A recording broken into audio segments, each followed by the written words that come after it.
Krispy Kreme nearly collapsed in 2005. It lost the stock price, the executive team, and the corporate structure. Then it spent more than a decade rebuilding from scratch. Then it did the exact same thing again. It posted losses of $488 million, proving it. This is not a story about bad luck. This is a company that learned nothing. Here is how it happened, twice.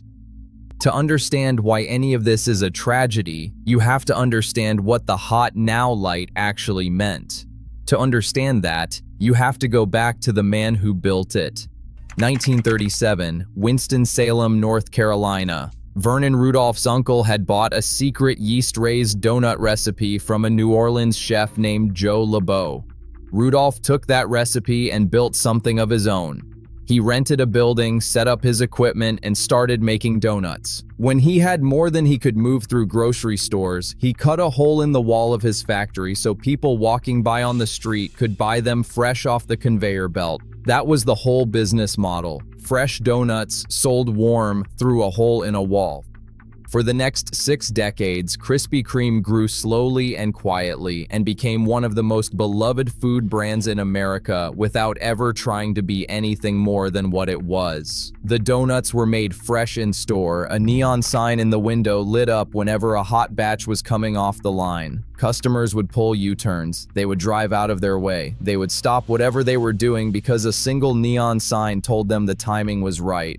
The hot now light was never a marketing strategy. It was just a courtesy. The fact that it became one of the most effective retail tools in food history was an accident of having a genuinely great product. But Krispy Kreme's restraint was also a temptation. 60 years without going public, no aggressive franchising, no attempt to become the next McDonald's. And to Wall Street, a brand that was so loyal with that kind of growth runway looked like money being left on the table. In 2000, Krispy Kreme went public during the absolute peak of the dot-com bubble. People really did love these donuts, and the loyalty was real and visible and measurable. Investors treated it like the next Amazon. Shares surged nearly 77% on the first day of trading. The market cap crossed $1 billion almost immediately. Analysts wrote about Krispy Kreme the way they wrote about tech companies, using words like scalability and runway, as if a glazed donut was a software product. But when your stock is priced for hypergrowth, the market expects you to grow every quarter. Therefore, the company that had grown steadily for 60 years by doing one thing exceptionally well now had shareholders demanding aggressive expansion into new markets every 90 days.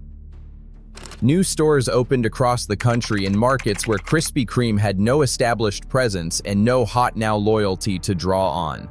And when some of those new franchisees struggled to hit their numbers, the company began buying them back at inflated prices, booking the reacquisitions in a way that made corporate revenue look stronger than it actually was. In 2004, the Securities and Exchange Commission opened a formal investigation into the accounting. The CEO was forced out by the board. Stock that had peaked near $50 per share fell to under $5 per share. Several subsidiaries and franchisees filed for bankruptcy protection. The parent company launched a turnaround plan specifically designed to avoid having to do the same, and it narrowly worked. The stores stayed open, the donuts kept getting made, but the corporate structure had been effectively destroyed in 5 years of trying to be something the brand was never designed to be. Recovery was slow but real. By 2016, a private European investment firm called JB Holding Company had acquired Krispy Kreme for $1.35 billion and taken it off public markets. JAB also owned Peet's Coffee, Panera Bread, and Caribou Coffee. They understood food brands. More importantly, they understood that some brands are not built for the quarterly earnings cycle, and that forcing them into it is not optimization, it is damage. Freed from that pressure, Krispy Kreme did something it had not been able to do since going public in 2000. It slowed down. It closed underperforming locations instead of opening new ones to hit growth targets. It invested in the in-store experience rather than cutting costs to protect margins. It leaned back into the hot now model, the fresh-made experience, the thing that had made people pull U-turns in the first place. International expansion continued, but at a pace the brand could support sustainably. By 2021, Krispy Kreme was operating in over 30 countries. The product was still exceptional. The customer loyalty that the first collapse had damaged was largely rebuilt. The comeback was genuine, and so Jab decided it was time to go public again. The second offering, priced at $17 per share in July of 2021, raised over $500 million. For more than a year, the stock held. The story was working. Then came the McDonald's announcement. In October of 2022, Krispy Kreme launched a pilot selling donuts inside 9 McDonald's locations in Louisville, Kentucky. The math of the deal seemed straightforward. McDonald's had roughly 13,500 locations across the United States. Krispy Kreme had a few hundred standalone stores. If the donuts could sit inside McDonald's, the distribution problem was effectively solved overnight. The pilot expanded to Louisville and Lexington in early 2023. In March of 2024, a national rollout was announced. But investors looked at that announcement and heard something Krispy Kreme did not intend to say. What they heard was, "This company cannot grow fast enough on its own." The stock dropped sharply. It did not recover. By the time McDonald's and Krispy Kreme formally ended the partnership in July of 2025, shares had fallen from $17 to around $3, more than 80% below the IPO price. The market may have been right. What makes a Krispy Kreme donut worth driving out of your way for has always been freshness. A hot glazed donut fresh off the conveyor belt and a Krispy Kreme donut sitting on a McDonald's counter for 3 hours are genuinely different products.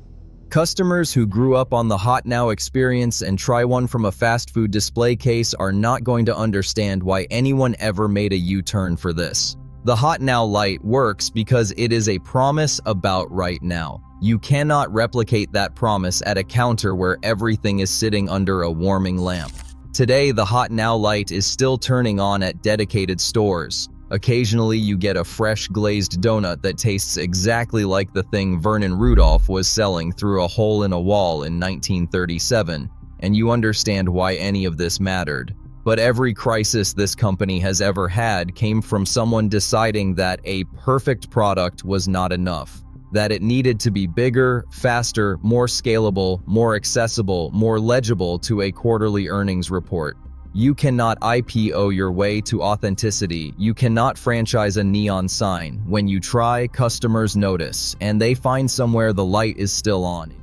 If you are the kind of person who wants to understand exactly how companies ruin the thing that made them worth caring about, this channel breaks down one corporate collapse every week. The next one is already coming. Subscribe so you are there when it drops.